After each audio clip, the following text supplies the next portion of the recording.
찬송 우리 하나님께서 기뻐 받으신 줄로 믿습니다. 오늘 우리 계시는 하나님의 말씀은 신명기 6장 4절부터 9절까지 말씀입니다. 신명기 6장 4절부터 9절까지 말씀 봉독할 때에 살아계신 우리 하나님의 음성으로 들으시기 바랍니다. 이스라엘아 들으라. 우리 하나님 여호와는 오직 유일한 여호와이시니 너는 마음을 다하고 뜻을 다하고 힘을 다하여 내 하나님 여호와를 사랑하라. 오늘 내가 네게 명하는 이 말씀을 너는 마음에 새기고 내 자녀에게 부지런히 가르치며 집에 앉았을 때든지 길을 갈 때든지 누워있을 때든지 일어날 때든지 이 말씀을 강론할 것이며 너는 또 그것을 내 손목에 메어 기호를 삼으며 내 미간에 붙여 표로 삼고 또 내 집 문설주와 바깥문에 기록할지니라. 아멘. 예, 우리 유상진 목사님 지난 3일 동안 특별 부흥사경을 통해서 정말 귀한 은혜의 말씀을 전해주시는데 오늘 주일 예배 때 마지막으로 이렇게 설교를 해 주실 겁니다. 목사님 통해서 주시는 말씀 하나님의 말씀으로 들으시기를 축복합니다. 사흘간의 성회에 감사를 드리고요. 또 오늘 주일 2부 예배에 우리에게 말씀을 통해 은혜 주시는 하나님을 기대하며 또 은혜를 나누기를 원합니다. 그럼 믿음이란 무엇일까요? 음악 소리가 나올 때 대답을 한번 해보세요. 예, 생각하는 기회를 드린 겁니다. 믿음에 대한 정의가 각각 있으실 텐데요. 저는 요즘 믿음이 무엇일까라는 질문에 이렇게 답을 하고 싶습니다. 믿음이란 하나님을 사랑하는 것이다. 신앙생활을 한다는 것은요, 여러 정의가 있겠지만 하나님을 사랑하는 거예요. 예. 여기서 하나님을 사랑한다고 할 때 사랑의 그 근원이 어디 있냐를 아는 게 굉장히 중요한데요. 하나님은 사랑이시라. 그러니까 하나님을 사랑할 때 그 사랑의 근원, 사랑의 뿌리가 하나님으로부터 비롯되었다는 것을 아는 것은 굉장히 중요합니다. 우리가 하나님을 사랑하기 이전에 하나님이 우리를 사랑하시기로 작정하셨기에 우리는 사랑받을 자격이 없음에도 불구하고 사랑을 받게 됐어요. 그러니까 하나님께서 우리를 언약 백성 삼으셨어요. 그러니까 출애굽한 백성에게 계명을 주시기 이전에 먼저 구원해 내셨습니다. 그러니까 구약도 이미 복음이에요. 구약은 율법이고 신약은 복음이 아니라 이미 성경의 하나님은 약속하신, 아브라함에게 약속하신 대로 그 히브리 노예 생활하던 이집트의 노예들을 다 건져내셨고 홍해를 건너게 하셨고 광야에 머물게 하셨고 약속의 땅으로 이끌어 주셨고 그리고 하늘 만나를 내려주시고 구름 기둥 불 기둥으로 또 반석에서 샘이 솟게 하시면서 인도해 주셨습니다. 구원해 주셨어요. 구원해 주신 이후에 출애굽기 19장에 보면 하나님께서 언약을 체결하십니다. 그런데 이건 쌍방간의 계약이 아니에요. 일방적인 계약입니다. 본래 계약이라는 건 쌍방간의 조건이 맞아야 돼요. 갑과 을의 조건이 맞아야 성사되지. 한쪽의 조건이 이제 이행할 수 있는 능력이 없다 그러면 계약은 파기가 되고 무효가 되는 것인데 우리 인간의 편에서는 하나님 앞에 계약의 상대가 될 수가 없어요. 우리의 죄악 때문에 하나님과 원수되었기 때문에 우리는 하나님과 동등하게 계약을 체결할 수 있는 자격, 조건이 없단 말이죠. 근데 하나님은 우리에게 어떻게 말씀하시느냐? 언약을 체결해 주시는데 너희는 나에 대하여 소유된 백성이다. 여기서 하나님의 소유라는 말은 호주머니 죄송합니다. 별것 아닌 존재, 열쇠 이런 뜻이 아니에요. 여기서 소유라는 뜻은요. 왜 예전에 보면 집마다 이 자개장이 있었어요. 자개장농 속에 또 속에 들어가면 보자기에 쌓아놓고 보배합에 넣어둔 대대로 물려받은 보물단지. 우리 집안에서 가장 귀하게 여기는 것. 그게 보배잖아요. 하나님은 하나님의 백성을 가장 귀히 보배롭게 여긴다는 것이고요. 두 번째는 거룩한 백성이라고 하나님께서 인정해 주셨어요. 거룩하지 않은데 거룩한 백성이라고 그렇게 하나님께서 존중해 주셨습니다. 우리말로는 성도죠. 세 번째는 제사장 나라 삼아 주셨습니다. 그건 하나님께서 우리를 택하심이 우리만 특별해서 우리만 사랑해 주시려고 우리만 돋보이게 하시려고 제사장 나라 삼으신 것이 아니라 제사장은 어떤 역할을 합니까? 하나님과 죄인 사이의 가교. 다리가 끊어지면 건너갈 수 없어요. 다리가 놓이면 통행할 수 있어요. 죄악으로 하나님과 원수였던 우리 사이를 다리 놓는 사람 되게 하신 거예요. 그게 제사장 나라예요. 그래서 우리가 하나님 앞에 거룩한 백성임을 자각할 때, 제사장 나라임을 자각할 때 우리는 온 열방, 온 이방 세계에 하나님과 화해의 사명, 복음을 증거하고 구원할 사명을 감당할 귀한 존재로 하나님의 소유, 하나님의 거룩한 백성, 하나님의 제사장 나라가 되었다는 거예요. 그렇게 언약을 체결하시고 새로운 신분을 주시고 그 새로운 신분에 맞는 옷을 입혀주신 것이 바로 출애굽기 20장의 10계명입니다. 본래 10가지 말씀이라고 되어 있는데 유대인들은 그것을 10계명이라고 하지 않고 첫 번째 계명을 뭐라고 얘기하냐면 나는 너희를 애굽 땅 종되었던 곳에서 인도하여는 하나님이라, 이걸 1계명으로 여겨요. 그 순서는 넘버링이 없어요. 출애굽기 20장에. 그리고 무엇보다 중요한 건 10가지 말씀들입니다. 무슨 계명, 율법, 고리타분하고 딱딱하고 무겁고 뭐 그거 어기면 형벌이고 그런 개념이 아니라 구원하여 내시고 은혜를 베푸시고 거룩한 백성 제사장 나라 삼으신 후에 그 은혜 입은 백성에게 걸맞는 옷을 입혀주신 것이 바로 10가지 말씀들이다. 그래서 우리가 구약의 10계명을 이해할 때 이 10계명은 구원의 조건이 아니라 구원받은 자의 언약 백성의 거룩한 백성의 제사장 나라 된 백성의 삶의 방식이 되어야 한다는 것이지요. 그러니까 하나님은 그렇게 우리를 사랑해 주셨다는 거예요. 이 하나님의 사랑의 특징이 있어요. 하나님의 사랑의 특징은요, 강요하지 않는다는 거예요. 다시 말해서 우리에게 사랑을 구걸하지 않으신다는 겁니다. 하나님은 사랑이라는 이름으로 우리를 협박하지 않으세요. 내가 너를 어떻게 인도해내는데, 내가 너를 어떻게 사랑했는데 이럴 수 있느냐? 실수하면 벌 주시는 하나님, 벌점이 봐라. 이제 벌써 3월달 3일 됐는데 벌써 벌점이 20점 위태롭구나. 위태로워 이거. 숨어서 사거리 저 모퉁이에 숨어 계시다가 신호위반 속도위반을 하면 바로 호각 불고 팍 나왔고 그냥 경광봉 흔들면서 서시오 서시오. 넘어지기를 기다렸다가 가혹한 형벌을 주시는 그런 심술궂은 하나님이 아니시라는 거예요. 하나님이 선택한 사랑의 방식은요, 죄인을 심판하고 멸망시키는 방식이 아니라 죄인은 죽음밖에는 없는데, 죄인에게는 멸망밖에는 없는데 그럼에도 불구하고 그 죄인의 멸망당함을 그대로 눈뜨고 보실 수 없어서 죄인을 용서하시는 방식으로 사랑을 하시기로 선택하셨어요. 그것이 뭐냐면 십자가에서 대속의 죽으심을 독생자에게 감당케 하신 겁니다. 대속이 뭡니까? 값을 주고 사는 거예요. 예를 들어 노예시장에서 뿔이라는 드라마가 예전에 있었잖아요. 쿤타킨테. 그 노예시장에서 어떤 사람이 돈을 주고 산 다음에 노예로 부르지 않고 자유인이라고 써주면 자유가 되는 거예요. 그게 값을 주고 사는 거예요. 노예에서 해방시키는 거잖아요. 우리의 죄값은 우리의 피값 외에는 탕감받을 수가 없어요. 죄는 죽음 외에는 다른 것으로 값을 지불할 수 없는데 하나님께서 값을 지불하셨다. 독생자의 피값으로 독생자의 생명과 죄인된 우리의 생명을 바꾸어 주셨다. 이 무모한 사랑을 하신 거지요. 자신을 희생하는 방식으로 우리를 사랑해 주셨어요. 그래서 로마서 5장에 보면 의인을 위하여 죽는 자가 쉽지 않고 선인을 위하여 용감히 죽는 자가 혹 있거니와 우리가 아직 죄인 되었을 때 그리스도께서 우리를 위하여 죽으심으로 하나님께서 우리에게 대한 자기의 무엇을? 사랑을 확증하셨다. 증명해 주셨다. 하나님의 사랑은 립서비스가 아니고 하나님의 사랑은 이론이 아니었어요. 실제였어요. 그 하나님의 사랑은 먼저 사랑하신 사랑이고 자신을 희생하시면서까지 값을 치르신 사랑이고 헤아릴 수 없는 사랑, 갚을 수 없는 사랑을 우리가 받은 거예요. 강요하지 않는 사랑을, 협박하지 않는 사랑을 우리가 받은 거예요.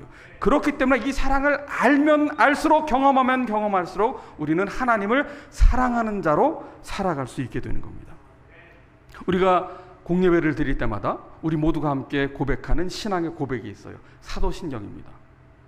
나는 전능하신 아버지 하나님, 천지의 창조주를 믿습니다. 하나님을 믿는다는 고백을 우리 모두가 하고 있어요. 하나님을 전능하신 하나님으로, 아버지 하나님으로, 천지를 만드신 하나님으로 믿습니다. 하나님의 살아계심을 우리가 믿음으로 함께 고백하는 거예요. 내가 믿노라 고백하는 거예요. 이것은 기계적인 고백이 아닙니다. 인격적인 고백이에요. 하나님의 사랑에 대하여 우리의 지정의 전 인격을 통해서 주님께 고백하는 겁니다. 우리가 창조주이신 하나님을 나의 아버지로, 하나님으로 인정하는 것은요, 대단한 고백이에요. 하나님이 살아계시다, 나의 하나님이시다, 나의 창조주가 되신다는 고백은 아무나 할 수 있는 게 아닙니다.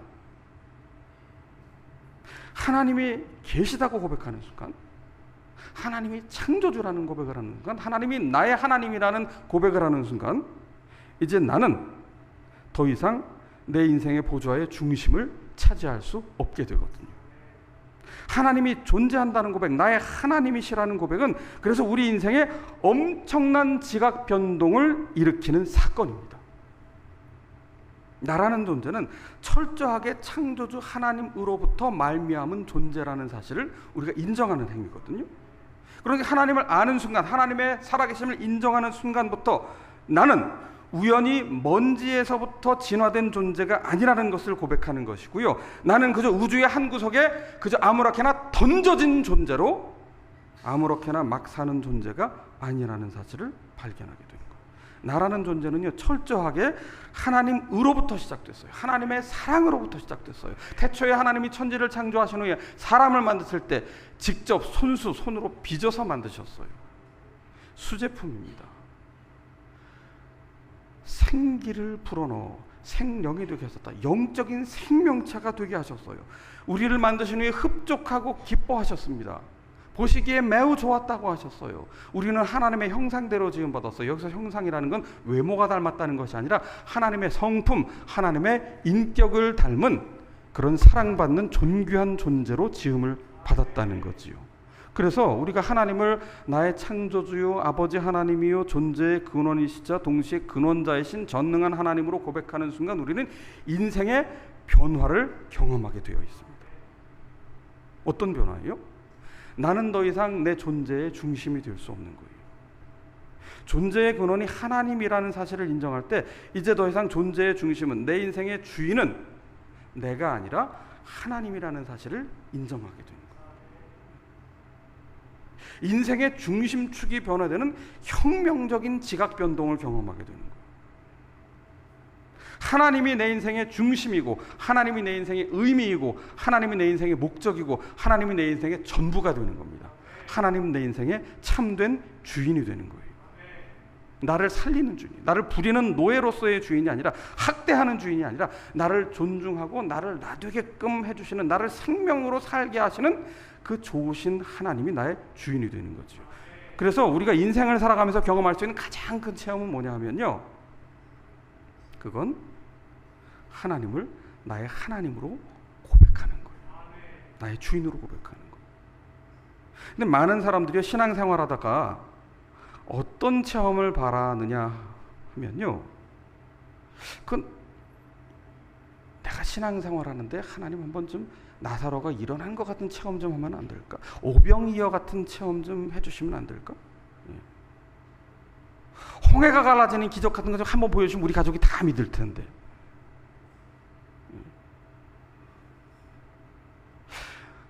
모두가 의미 있는 하나님 체험의 방편들인데요, 여러분, 우리가 기적이나 신비한 체험을 추구할 때 그 기적이나 신비한 체험이 가리키고 있는 목적이 무엇인가를 분명히 할 필요가 있어요. 기적이라든지 신비 체험은요, 우리를 놀래키는 데 있는 게 아닙니다. 여러분, 기적을 체험한 사람으로 따지자면 이집트의 파라오 왕만큼 기적과 놀랄 일을 많이 경험한 사람이 있겠어요? 10가지 재앙을 다 직접 눈으로 보았고, 모세에게 기도를 부탁할 때마다 그 재앙이 멈춰지는 것을 또 경험했고, 또 어떤 기적을 경험했어요?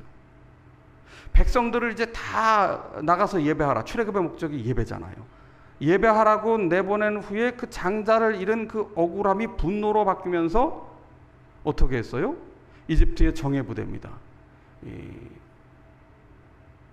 철병과 탄 부대를 보냈어요. 오늘로 치면 기갑 부대, 최신의 정병들을 다 보내서 홍해를 건너기 전에 다 몰살시키라고 했는데, 아니 어떻게 무기 하나 없는 그 히브리 노예로 400년 노예살이했던 그 평범한 노예들은 홍해를 땅처럼, 마른 땅처럼 건너가고, 그 기갑부대와 같은 철병거를 탄 그 정예 군사들은 어떻게 홍해에 수장됐나. 그래서 어떤 학자는 이걸 연구하다가, 아, 이게 홍해가 아니었다, 이게 갈대숲이었다. 히브리어는 이제 점 하나를 찍으면 이게 완전히 의미가 달라요.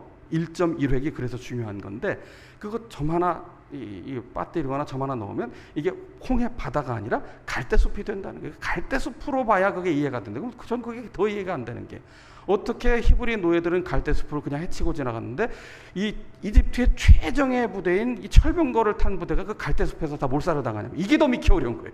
홍해에서 죽은 것보다 갈대숲에서 죽은 게 더 믿기 어려운 겁니다. 여러분, 우리가 신앙생활하다가 여러 가지 의문이 들 때 태초에 하나님이 천지를 창조하셨다는 그 사실을 믿음으로 고백하는 순간 모든 의문은 다 사라지는 거예요. 예. 여러분, 파라오가 그렇게 많은 기적과 놀람을 경험했어요.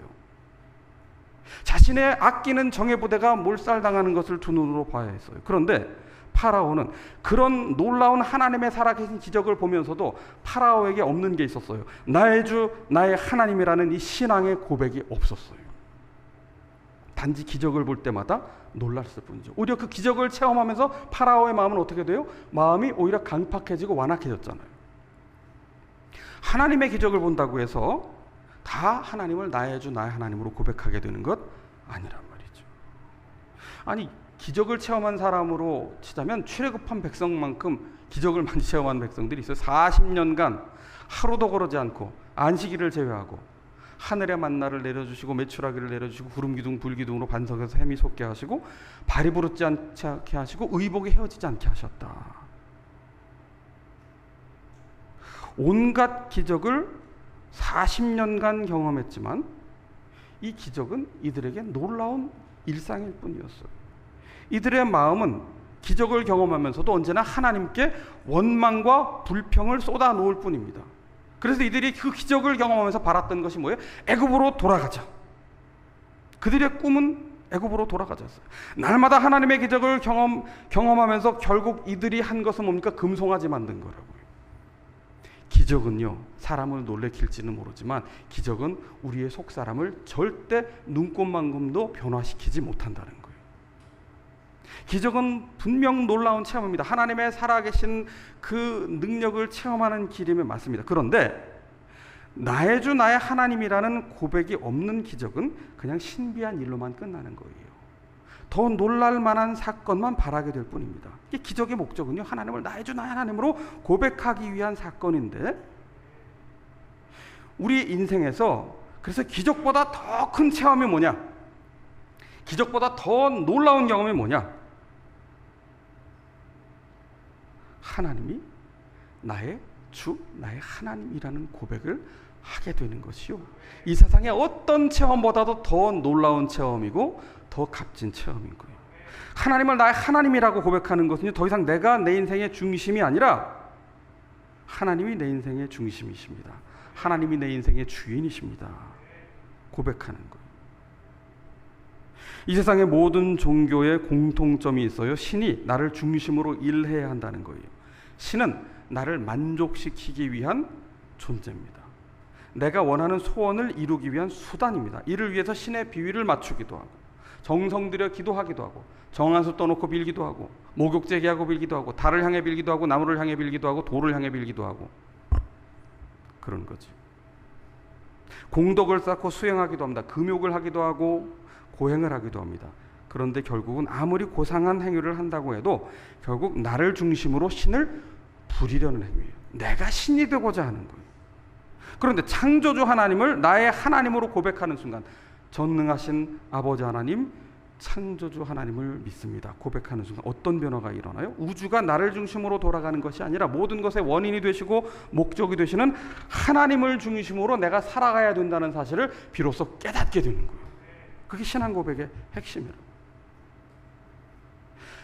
하나님이 나의 주님이십니다. 나의 하나님이라는 고백을 하게 될 때요, 더 이상 내가 나를 높이려고 애쓰지 않아도 돼요. 내가 나를 인정받기 위해서, 내가 나를 드러내기 위해서, 내가 나를 칭찬받게 하기 위해서, 내가 나를 사랑받게 하기 위해서 애쓰지 않아도 돼요.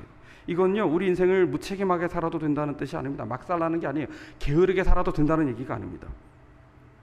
하나님을 인생의 보좌의 중심에 모실 때, 하나님을 나의 하나님이라고 나의 주님이라고 고백할 때 비로소 흔들리지 않는 나만의 고유의 가치를 하나님의 사랑 안에서 발견할 수 있게 되기 때문입니다. 그래서 나의 주 나의 하나님이라는 고백을 하는 것이 굉장히 중요해요. 우리가 하나님을 나의 주 나의 하나님이라고 고백하기 이전까지 우리의 관심사는 뭐예요?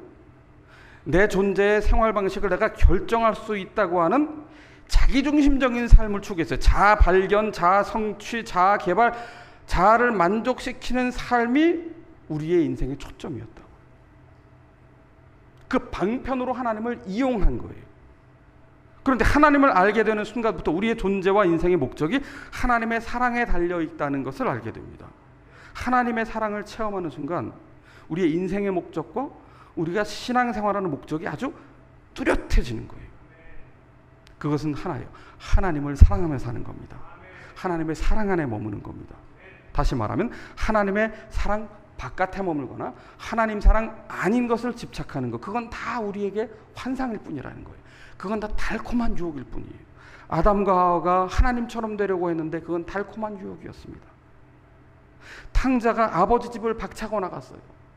당시 아버지의 재산을 요구한다는 건 아버지가 죽어야만 받을 수 있는 거니까 아버지 오래오래 사셨습니다, 이런 말이에요. 빨리 돌아가세요. 언제 돌아가실 거예요? 나 빨리 아빠 죽었으면 좋겠는데 안 죽을 거면 빨리 재산이라도 달라고. 그런 배은 망덕의 행위를 한 거예요. 그런데요, 하나님의 사랑 밖에 머무는 것은, 하나님을 등지고 떠나는 것은 마치 포도나무에서 떨어져 버린 가지처럼 그 끝이 뭐예요? 말라 죽는다는 거예요. 생명력이 없기 때문에 의미와 희망을 상실하는 겁니다. 우리 인생이 궁극적으로 아무리 열심히 살아도 비참하고 허무해지는 이유가 뭔지 아세요? 하나님 사랑 바깥에 머물면서 하나님 아닌 것을 하나님처럼 집착하기 때문에. 내 인생에서 하나님보다 더 소중히 여기고 더 사랑하는 것이 바로 우상이에요. 나무를 새긴 것, 금을 부어서 만든 것, 그게 우상이 아닙니다. 윌리엄 어네스트 헨리가 인빅투스라는 시 속에서 유명한 시구를 말했죠. 나는 내 운명의 주인, 내 영혼의 선장. 내가 내 운명의 주인이 되고 내 영혼의 선장이 된다. 이거 얼마나 멋진 말이에요. 이게 세속적 인본주의의 모토가 되는 식구입니다. 하나님을 배격하는 자들의 식구예요. 속지 마세요. 아담 이래로 인간은요, 하나님을 마음에 두기 싫어했어요. 하나님은 우리에게 사랑으로 다가오셨지만 인간의 죄성이 뭔지 아세요? 하나님을 사랑하려고 하지 않아요. 로마서 1장은 뭐라고 우리에게 말합니까? 하나님을 알고도 하나님의 영광을 구하지 아니하였다. 그게 죄입니다. 그런데 그 죄의 끝이 뭐예요? 자유입니까? 평화입니까? 아니에요. 만족입니까? 아니에요. 하나님께서 이 하나님을 등진 아담을 찾아오셨을 때 아담이 뭐라고 답했어요? 내가 어디 있느냐 물으셨을 때 내가 두려워하여 숨었나이다. 하나님을 등지고 하나님을 주인 삼지 않고 내가 주인 노릇하려고 살아가는 것이 죄인데, 그 죄는 우리에게 두려움을 심어주고요, 하나님을 등지게 만든단 말이죠. 생명이신 주님, 사랑이신 주님은 우리에게 말씀하세요. 나의 사랑 안에 거하라고. 그 말씀이 바로 요한복음 15장에 기록되어 있는데요. 자, 요한복음 15장을 한번 살펴봅시다. 요한복음 15장 5절 말씀, 요한복음 15장 5절 말씀 같이 읽겠습니다. 나는 포도나무요 너희는 가지라. 그가 내 안에 내가 그 안에 거하면 사람이 열매를 많이 맺나니 나를 떠나서는 너희가 아무것도 할 수 없습니다. 아멘. 하나님의 사랑 안에 거하는 것을, 하나님을 사랑하며 살아가는 것을 마치 포도나무에 그 가지가 붙어 있는 것으로 말씀하는데, 여기서 중요한 것은요, 나를 떠나서는 너희가 아무것도 할 수 없습니다. 주님께서 보시는 유능과 무능의 기준이 있어요. 어떤 능력이 있느냐, 어떤 실적을 냈느냐가 아닙니다. 주님을 떠나서는 우리가 아무것도 단 한 가지라도 할 수 없다는 사실을 인정하라는 거예요. 하나님의 사랑 안에 거할 때에만 우리가 결실을 맺을 수 있다. 그래서 요한복음 15장 포도나무의 비유의 핵심은 열매가 아니에요. 열매는 하나님이 맺게 하시는 것이고, 우리는 하나님을 사랑하며 사는 거예요. 그건 하나님의 사랑 안에 거하는 거예요. 늘 하나님과 붙어 있는 거예요. 자, 요한복음 15장 9절에서 11절까지를 또 계속해서 읽어보겠습니다. 아버지께서 나를 사랑하신 것 같이 나도 너희를 사랑하였으니 나의 사랑 안에 거하라. 내가 아버지의 계명을 지켜 그의 사랑 안에 거하는 것 같이 너희도 내 계명을 지키면 내 사랑 안에 거하리라. 내가 이것을 너희에게 이름은 내 기쁨이 너희 안에 있어 너희 기쁨을 충만하게 하려 함이라. 아멘. 주님의 사랑 안에 거해야 우리가 열매를 맺는 인생, 생명력 있는 인생을 살게 되는데, 주님의 사랑 안에 거한다는 것은 무엇을 통해 증명되어야 한다고 합니까? 계명을 지키는 것으로 증명되어야 된다. 근데 우리는 계명이라고 하면 이제 우리가 그냥 본능적으로 부담스러운 것으로, 거추장스러운 짐으로, 이거 지키지 않으면 벌 받는 것으로 여기는데, 여러분, 계명이라는 것은요, 하나님의 말씀이, 하나님 말씀에 순종하는 것은요, 우리에게 부담을 주는 것이 아니라, 우리를 걸려 넘어지게 하는 것이 아니라, 우리에게 무엇을 주기 위함이에요? 기쁨을 주기 위함입니다. 그래서 11절에 내가 이것을 너희에게 이름은 내 기쁨이 너희 안에 있어 너희 기쁨을 무엇하게 하려 함이라? 충만하게 하려 함이라.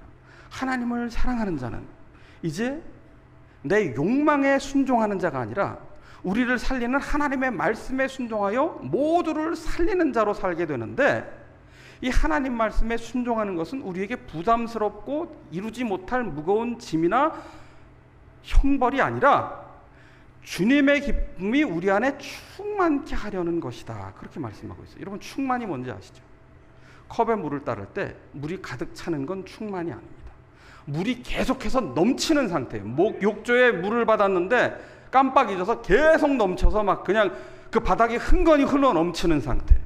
어떻게 담을 수가 없어요. 계속 흘러 넘쳐요. 이게 충만인데, 주님의 사랑 안에 거하고 이제 주님의 말씀에 순종하며 살아갈 때, 그때 우리의 심령에 이전에 경험하지 못했던 기쁨을 주워 담지 못할 만큼 계속해서 흘러 넘치게 하신다는 거예요.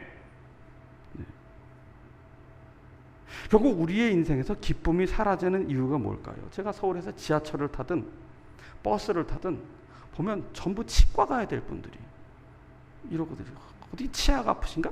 허리가 아프신가? 두통이 있으신가? 다 인상이, 정말 인상이 어두워요. 아주 인상이 험악해요.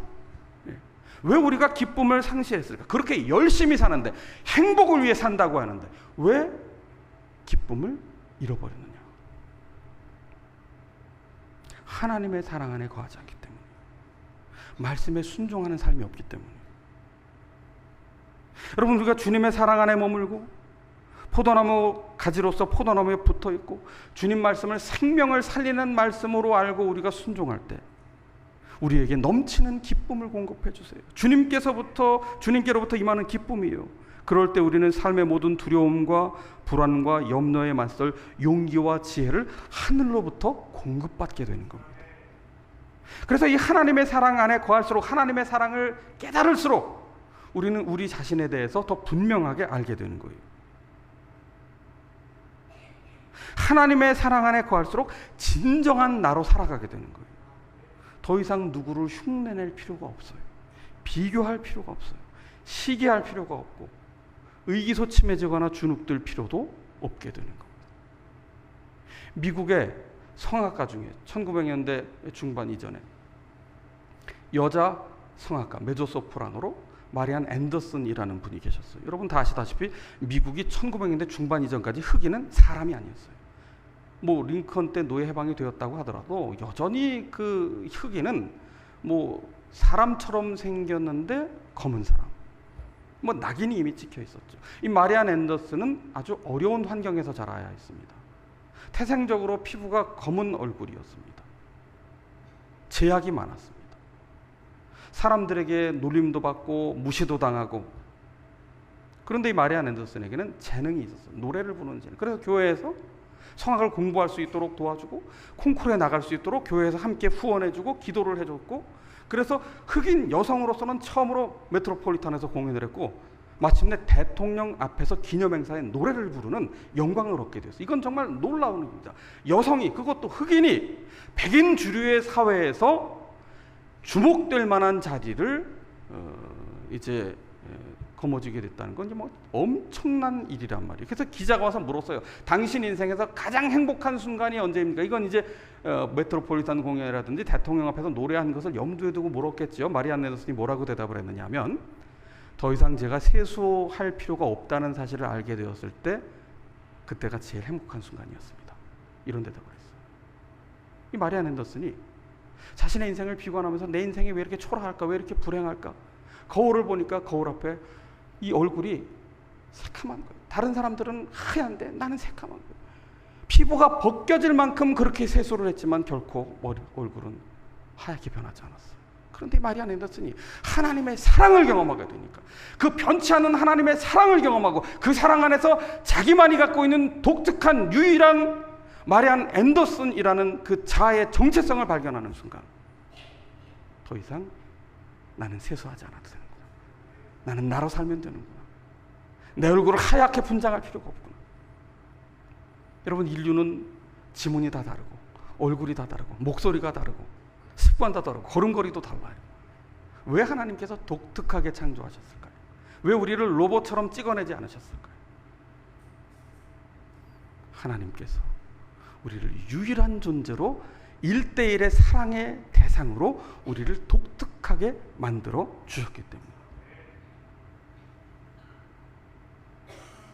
이 하나님의 이 사랑,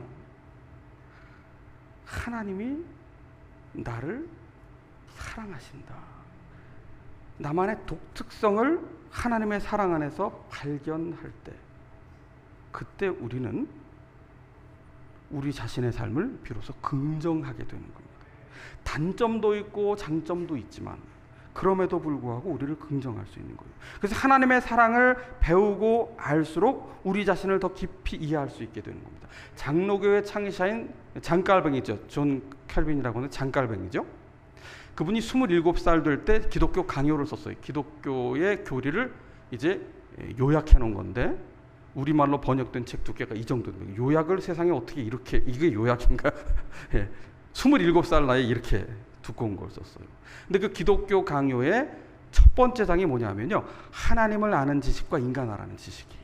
우리가 아무리 우리를 알려고 했어도 우리를 알 수 없고 번뇌할 수밖에 없는데, 하나님을 알므로 우리를 비로소 제대로 이해할 수 있게 된다는 거예요. 하나님을 알고 하나님을 삶의 중심으로 모시고 하나님을 주인으로 모시고 하나님을 사랑하면 사랑할수록 우리 자신을 진심으로 사랑할 수 있게 되는 겁니다. 그래서 그 사랑을 입은 자들에게, 언약 백성된 자들에게, 택함 받은 백성들에게 이제 가나안 땅을 앞두고 하나님께서 모세를 통해 들려주신 말씀이 신명기의 말씀이에요. 신명기는 3편의 모세의 긴 설교로 구성되어 있는데, 앞으로 약속의 땅, 풍요의 땅에 가서도 오직 어떻게 살라고 말씀하시느냐, 하나님을 사랑하며 살아가라 말씀하시는 거예요. 그래서 마음을 다하고 뜻을 다하고 힘을 다하여 하나님을 사랑하라고 한 거예요. 하나님을 온전히 사랑할 때 비로소 나를 사랑할 수 있고, 하나님을 온전히 사랑할 때 이웃을 사랑할 수 있게 되거든요. 구체적으로 하나님을 사랑할 수 있는 길, 그 중에 한 가지가 기도입니다. 기도란 하나님과 사랑의 사귐 속으로 더 깊이 들어가는 거예요. 우리가 기도하면요, 사람들의 칭찬이나 비난과 소문에 덜 동요하게 됩니다. 주변으로부터 칭찬을 듣거나 어떤 내가 성공을 하거나 만족할 때만 사랑을 받는 것이 아니라, 기도를 통해서 하나님의 사랑 안에 깊이 뿌리를 내릴 때 내가 변함없이 흔들림 없는 사랑을 받는 자임을 우리가 확신하게 되는 거예요. 예수님께서 공생애를 시작하실 때 요한에게 세례를 받으셨어요. 그때 비둘기처럼 성령이 강림하시면서 하늘 문이 열리고 하나님의 음성이 들렸어요. 이는 내 사랑하는 아들이요 기뻐하는 자다. 변화산에 오르셨어요. 거기서 모세와 엘리야를 만났습니다. 모세와 엘리야는 율법과 선지자를 대표하는 인물이에요. 구약을 다른 말로 하면 율법과 선지자거든요.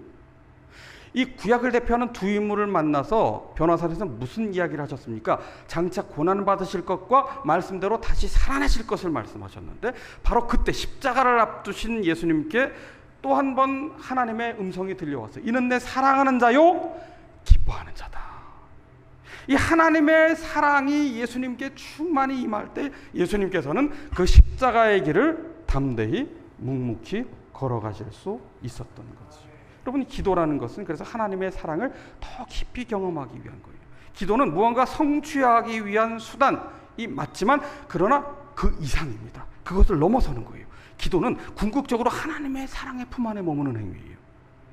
그래서 기도를 통해서 우리는 내가 주인 노릇하며 추구하려던 삶, 내가 나를 사랑하려던 삶, 내가 나를 만족하게 하려던 삶에서부터 이제는 나를 진정 사랑하시는, 나를 만족해 하시는, 나에게 기쁨을 충만케 하시고 의미를 부여하시고 이웃을 사랑하는 자로 살게 하시는 그 하나님의 사랑으로 돌아가게 하는 길이 바로 기도라는 거죠.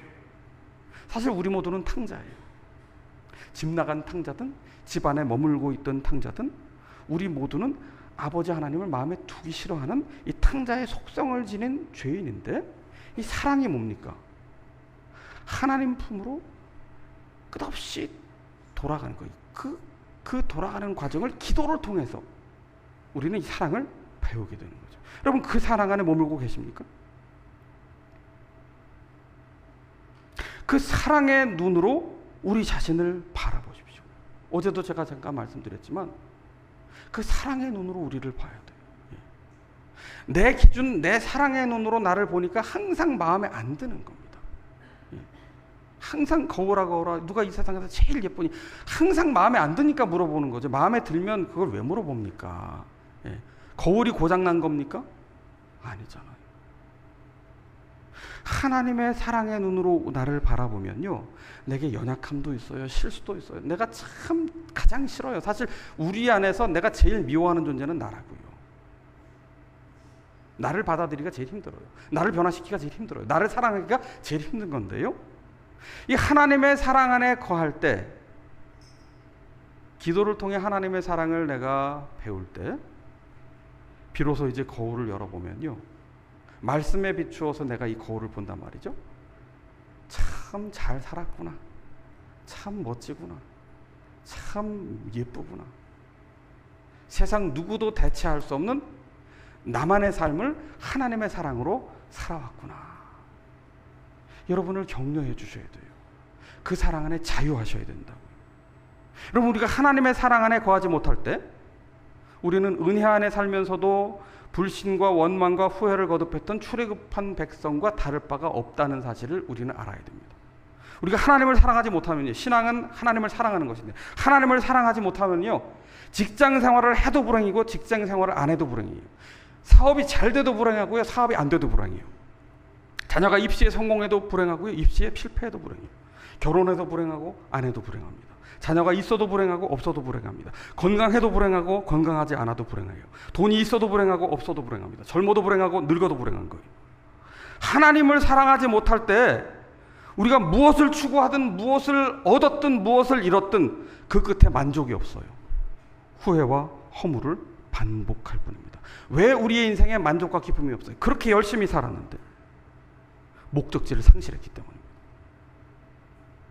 하나님을 사랑하지 않기 때문에, 가짜 사랑을 집착하기 때문에. 인생은요, 의미를 찾아가는 모험이라고요. 탕자는 그 방황의 끝에 마침내 도착한 곳이 어디, 되지만도 못한 밑바닥 인생의 비참함을 비로소 깨닫게 된 거예요.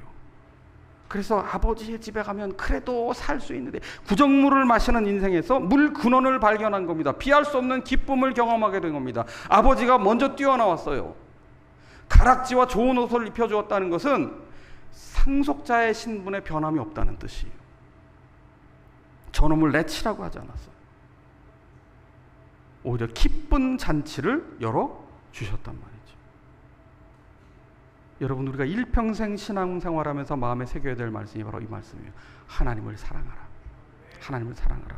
오늘 본 말씀은 그것을 마음에 새기라고까지 말씀하셨어요. 마음에 새기라는 것은 뭐예요? 귓등으로 듣고 스쳐 지나가는 것이 아니라 하나님을 사랑하는 삶을 살아내라는 거예요. 하나님의 말씀을 순종하려 살아가도록 지켜 행하라는 거죠. 내가 먼저 본을 보이는 삶을 살라는 거예요. 그리고 또 한 가지를 말씀하세요. 자녀들에게 부지런히 가르치라. 앉았을 때든지 일어났을 때든지 일을 할 때든지 길을 갈 때든지 집을 나설 때든지 들어올 때든지 부지런히 가르치라. 이 얘기는 뭐예요? 하나님을 사랑하는 것은 저절로 되는 게 아니라는 거예요. 가장 중요하고 가장 힘든 사명이 뭔지 아세요? 하나님을 사랑하는 삶이고 하나님의 사랑을 가르치는 삶이고 하나님의 사랑을 본을 보이는 거예요. 예배를 귀히 여기십시오. 신앙을 가치 있게 여기십시오. 참빛 교회를 귀히 여기십시오. 교회에 나오는 것을 귀찮게 여기지 마십시오. 교회 다녀와서 혹이라도 섭섭한 일이 있다고 하더라도 교회 험담, 성도 험담 하지 마십시오. 오늘도 교회 갔다 왔더니 피곤하네. 그 사람 때문에 기분이 나쁘네. 그러면 자녀들이 교회를 가고 싶을까요? 가기 싫을까? 우리 엄마 아빠가 교회만 갔다 오면 아주 이상해지는데 내가 절대 교회 가지 말아야 되겠다. 여러분, 구주를 생각만 해도 내 마음이 좋거든. 우리가 하나님을 사랑하는 것은요, 우리의 삶에 비뚤어진 질서를 회복하는 거예요. 그럴 때 우리의 삶은 이제 단순해지기 시작해요. 더 이상 비교할 필요도 없고요, 어떤 성취를 자랑할 필요도 없고요, 의기소침해져서 낙심할 필요도 없습니다. 분주하게 쫓기듯 살 필요가 없습니다. 진정한 쉼과 기쁨과 자유와 만족이 하나님께로부터 임하기 때문에, 하나님을 사랑하면요, 넘치도록 큰 선물, 기쁨을 충만케 하실 뿐 아니라 넘치도록 좋은 선물들을 우리에게 주시는 거예요. 여러분, 그 사랑을 이곳 참빛교회에서 경험하고 나누십시오. 그리고 그 사랑을 여러분의 가정에서, 일터에서, 이웃에게, 자카르타에 흘려보내십시오. 그렇게 축복의 통로가 되는, 하나님 사랑하는 우리 참빛교회와 우리 성도님들 되시기 바랍니다. 하나님, 우리가 일평생 살아가며 하나님 사랑 입었으니 하나님 사랑하며 살게 하여 주옵소서. 그 넘치는 기쁨으로 충만한 삶을 살게 하여 주옵소서. 예수 그리스도의 이름으로 기도하옵나이다. 아멘.